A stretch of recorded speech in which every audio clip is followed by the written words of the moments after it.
I've had a couple of beautiful ladies in our family that have been affected by this horrible disease. My daughter's 27 years old.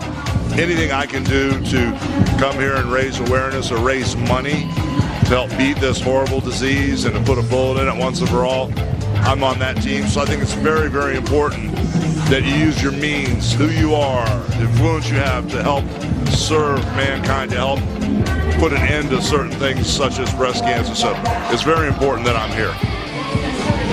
It's not the means, it's the ends. You know, people that have a certain amount of celebrity status, people that have a certain amount of influence in the world, that's all great as far as their means and what they do, but it's the end game that counts. It's how you help people, how you serve people.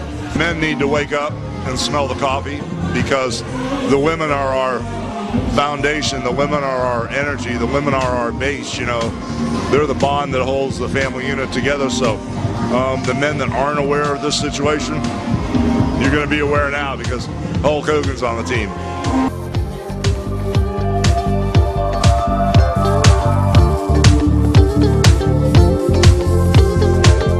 Oh, I was a huge wrestling fan my whole life. I grew up in Tampa, Florida, and there were several great wrestlers that came through that I looked up to, but it was just a dream to be in the wrestling business. And then I started realizing that if I believed in myself, anything was possible. So at the end of the day, with a lot of hard work and a lot of perseverance, I became a wrestler. Never dreamed my career would last this long and the fans would be so loyal. And at 61 years young, Hulkamania is still running wild. Brother, it's kind of fun. It's a rough life. It's a lot of traveling. There are certain guys that try to do this job and they already have a family, but it's much easier, if you've got clear sailing and you're not married and you don't have kids. So you need to realize, to do this job, it has to be your #1 priority, because to get in this business, there are the people that are on top of this business, this is their only priority. So, to get in this business, I would say it has to be in your blood. It has to be part of you. You just can't be a poser and make it in this business, because it's 24 hours a day. Isn't the Hulk incredible? And he looks pretty good in pink, too. Washington, D.C., unfortunately, has the highest incidence and mortality rates of breast cancer in the country.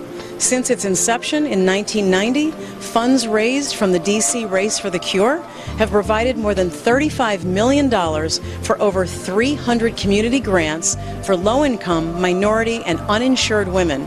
The Susan G. Komen Foundation is the world's largest breast cancer organization, funding more breast cancer research than any other nonprofit, while providing real-time help to those facing the disease.